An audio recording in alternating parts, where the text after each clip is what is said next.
सामवेद 4 वेदों में तीसरा वेद है। 4 वेद हैं: ऋग्वेद, यजुर्वेद, सामवेद, अथर्ववेद। साम शब्द का अर्थ होता है गान या संगीत और वेद का अर्थ है ज्ञान।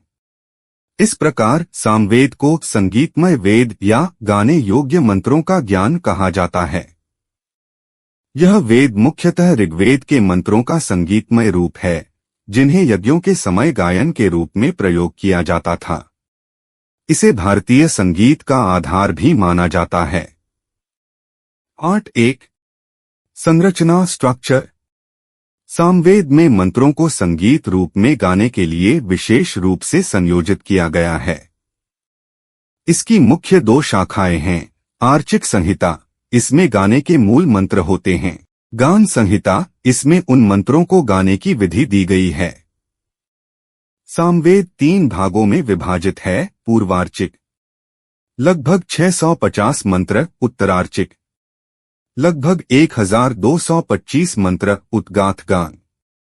यज्ञ में उच्च स्वर में गाए जाने वाले मंत्र। नोट: सामवेद के लगभग 95% मंत्र ऋग्वेद से लिए गए हैं, केवल 75 मंत्र ही विशुद्ध रूप से सामवेद के हैं।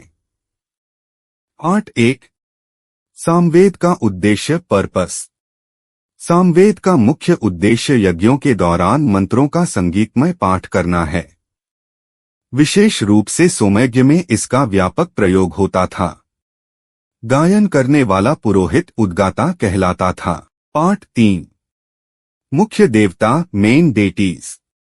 सामवेद में भी वैदिक देवताओं की स्तुति की जाती है, जिनमें मुख्य हैं इंद्र, सबसे अधिक बार उल्लेखित देवता, वीरता, शक्ति के प्रतीक; अग्नि, यज्ञ का प्रमुख देव; सोम, सोमरस का देवता; वायु, प्राण वायु; सरस्वती, ज्ञान की देवी। पाठ 4 सामवेद में संगीत का स्वरूप। सामवेद की सबसे बड़ी विशेषता यह है कि यह भारतीय शास्त्रीय संगीत का मूल आधार है। इसमें स्वर, तान, लय, ताल और गान पद्धति का उल्लेख है। विशेष बातें: सामवेद के मंत्रों को साम कहा जाता है। गायन में 3 स्वर प्रयोग में आते थे: उदात्त, अनुदात्त, स्वरित। विशेष चिन्हों और संकेतों के माध्यम से लय और गति निर्धारित होती थी। पाठ 5 गायन की 3 विधियां। ग्राह्य साम, सार्वजनिक रूप से गाया जाने वाला। निगद साम, उच्च स्वर में बोला गया लेकिन न गाया गया। ऋच साम, ऋग्वैदिक छंदों को साम के रूप में गाना। पाठ 6 ब्राह्मण और उपनिषद। 1 पंचविंश ब्राह्मण। यह सामवेद का ब्राह्मण ग्रंथ है जो यज्ञीय गानों की व्याख्या करता है। इसमें 25 अध्याय, पंचविंश 25 होते हैं।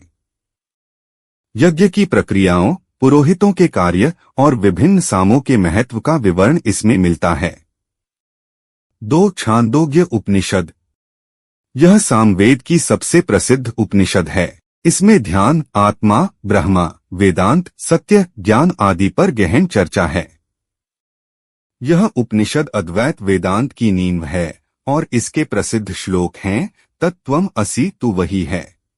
पाठ 7 सामवेद के मंत्रों के कुछ उदाहरण। 1 गायत्री छंद का प्रयोग। अग्निमीय पुरोहित यज्ञस्य देवमृत्विजम्। यह ऋग्वेद का प्रथम मंत्र है जो सामवेद में गान के लिए प्रयोग किया जाता है। 2 सोम स्तुति। सोमाय स्वाहा, इंद्राय सोमा, अग्नेय सोम। सोमयज्ञ में ये मंत्र गाए जाते थे। पाठ 8 भारतीय संगीत पर सामवेद का प्रभाव। सामवेद को भारतीय शास्त्रीय संगीत की जननी माना जाता है। इसकी गायन पद्धति ने सप्तस्वर, राग, ताल आदि की उत्पत्ति की। कई प्राचीन संगीतज्ञ जैसे भरत मुनि, नाट्यशास्त्र ने सामवेद की धुनों का प्रयोग किया। पाठ 9 सामवेद में दर्शन, फिलॉसफी। छांदोग्य उपनिषद के माध्यम से आत्मा और ब्रह्मा का अद्वैत एकत्व। यज्ञ केवल कर्म नहीं, एक साधना है। शिक्षा, ध्यान और संयम को सर्वोपरि बताया गया। उपासना मार्ग को महत्व। उदाहरण, उपासना से मनुष्य ब्रह्मा के समीप पहुंचता है। पाठ 10 वैदिक समाज में सामवेद की भूमिका। धार्मिक, यज्ञीय गीतों का संकलन।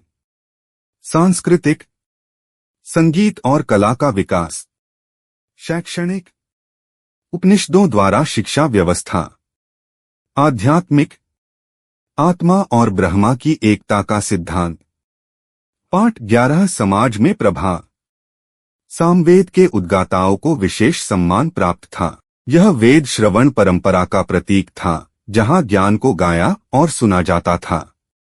संगीत के माध्यम से मंत्रों की शक्ति को और प्रभावी माना गया। पाठ 12 सामवेद और आधुनिक भारत।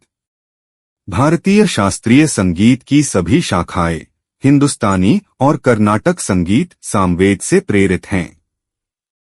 गुरुकुल परंपरा, जहां गुरु शिष्य को गाकर शिक्षा देता है, सामवेद से प्रभावित है। सामवेद के संगीत तत्व आज भी मंदिरों, भजनों, कीर्तन और वेद पाठ में सुनाई देते हैं। निष्कर्ष कंक्लूजन। सामवेद केवल एक धार्मिक ग्रंथ नहीं है, बल्कि यह भारतीय संगीत, कला और आध्यात्मिक चेतना का स्रोत है। जहां ऋग्वेद में देवताओं की स्तुति है, यजुर्वेद में कर्म है, वहीं सामवेद में भावना और स्वर है। दोस्तों, अगर आपको यह बुक समरी अच्छी लगी तो वीडियो को लाइक, शेयर और सब्सक्राइब करें। कमेंट करके अपनी प्रतिक्रिया भी दें। बेल का बटन दबाएं।